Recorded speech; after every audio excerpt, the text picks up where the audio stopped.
Your general opinion? Aspergers is a bit like social dyslexia. It's a bit like if you're in a city where the traffic light system all of a sudden changes, so that the red means green and green means stop, and you have to calculate what you're interacting with people. If I was talking about something familiar that I know a lot about, I can talk to people and they wouldn't really be talking back to me. I could tell them things. And that gets rid of that kind of social dyslexia, because you're not then listening to people. It's not a social conversation. Then you don't have to look at their body language or know if they're not interested, and you don't have to do that. You just talk at people, then all of a sudden you're just kind of dominating conversation. People with Aspergers syndrome are quite unique. It includes people that have significant difficulties in social relationships. The way their brain is wired really doesn't give them the opportunity to connect the information that they see and that they've observed over the years so that they can be effective in having good social relationships. So they tend to be clumsy and awkward socially.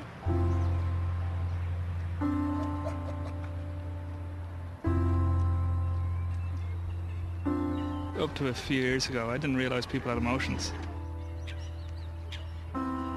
It's not something I considered. It's not even something that I knew I should consider. It was like being blind to it. People just thought I was eccentric, you know, just that's Dave. It was a very kind of superficial type of world I interacted in. But when you think about it, the way chimpanzees are interacting in a group, they know when to offer help to others. If one chimp is injured, they probably give it a hug. Or if they put out their hand, they know waving around the hand gives them oranges now or bananas or whatever. See, a person with Asperger's lives on the physical level. If they can see, touch, measure, that's what's real to them. Whereas emotions are invisible, you cannot see them. So we don't consider that or don't know that they're there to be considered. David, can you tell us the kinds of problems that you've had or the difficulties that you had that you'd like some support with? Well, essentially the thing with Asperger's is it's difficult to make friends. You don't really feel familiarity for people. There's only a few people who have known very well, maybe over several years, you know, that they don't actually feel awkward in their presence. Do you think that might have something to do with the difficulty that people with Asperger's have in predicting? Yeah. You know, kind of the need, you can't kind of read what's happening in the situation. That's exactly it. That's the theory of mind. So what happens is you don't have a model that you can actually put in your mind to predict what joke would make a person laugh or they would find offensive. You don't really know what the person is like. So I don't actually create a conversation that allows me to get to know people, I think. I just find a person and totally just download all information that I'd researched into them, you know, tell them facts about what I found about. And did you assume they'd be interested? Yes, absolutely. When I first came to Trinity College, I assumed that everybody was just going to be like me. Are there any benefits? What's the positive sides of anything? Well, I wouldn't be here without Asperger's because of my passion for minerals and science. That had brought me to Trinity to study geology, and it's something that I really enjoy. I stopped comparing myself to other people and trying to compete and simulate or try to be like other people. You know, I just accepted myself as being an Aspie. That's what we call ourselves, you know. So I just compared myself to other Aspies. I saw there was an exhibition in Blackrock College a year or two back in this. That actually had a working light. They got a light from it. A light? Yeah, a light bulb from it. An actual light bulb from it, which they managed to get going again. Yeah. Even after all that time underwater, you know. Amazing.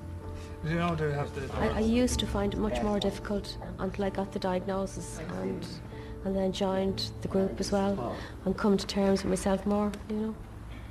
But I need to develop a bit more socially. Group set up in 2002, May 2002. I emailed Aspire, and then I just got them to send around my email to any people who wanted to join or start a group with me. I have a selection of friends that, you know, that I talk to, but I haven't talked to them in a while now. You know, it's been a while since I really kept in contact. But I mean, I know I can't really expect to be invited to every big social occasion, but I just think that if I do, it'd be nice. That'd be one of the main objectives of the group, would be to try and develop social skills a bit better, you know, so hopefully we can put that into practice eventually. Yeah. I mean, And conversational skills. Yeah. Not just talk about the Titanic all the time. No, we talk about your mirrors, Dave. It's my go. A lot of people with Asperger have been misdiagnosed as having obsessive compulsive disorder. They certainly have the behaviors that fall under that category, more around collecting things or having a particular body of knowledge that would be excessive for someone at their age. Maybe a 10-year-old would know everything there was about the French Revolution, and you'd say, well, this is intellectual brilliance, but it's kind of isolated and not terribly appropriate or common for a child that age.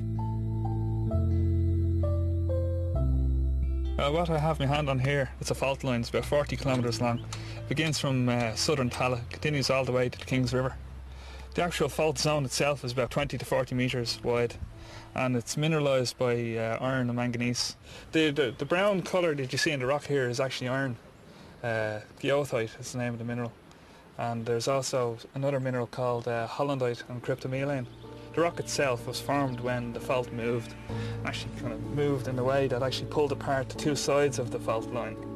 And as a result, the hot water came from below.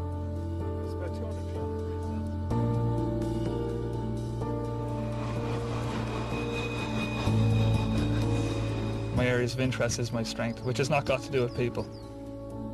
It's got to do with something that has regularity and predictability. I know exactly where every single mineral specimen or rock specimen I've ever collected is from, what it is. About 1,000 are on display around my house and my office. If you look at most things, they don't have a random shape, but a crystal, it looks like it's made by hand. So that's the fascination I have. It's just the beauty and the regularity of crystals. As a child with Asperger's, you know, crystals all of a sudden in a chaotic world gave me something that was like an anchor.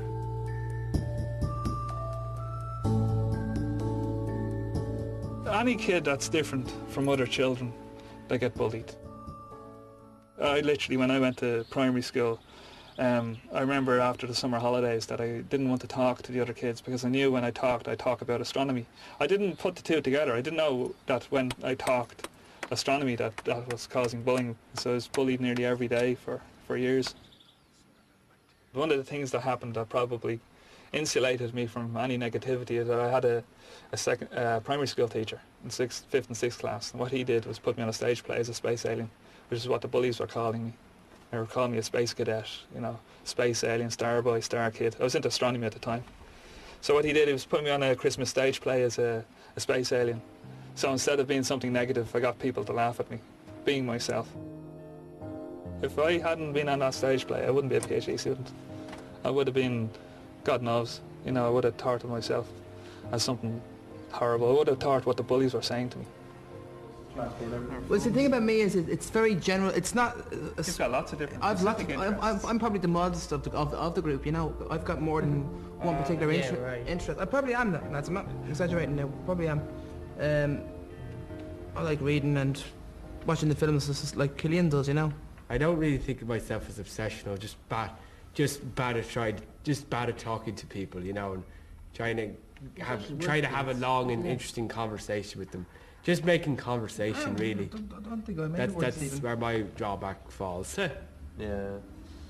That's where I'd like to excel.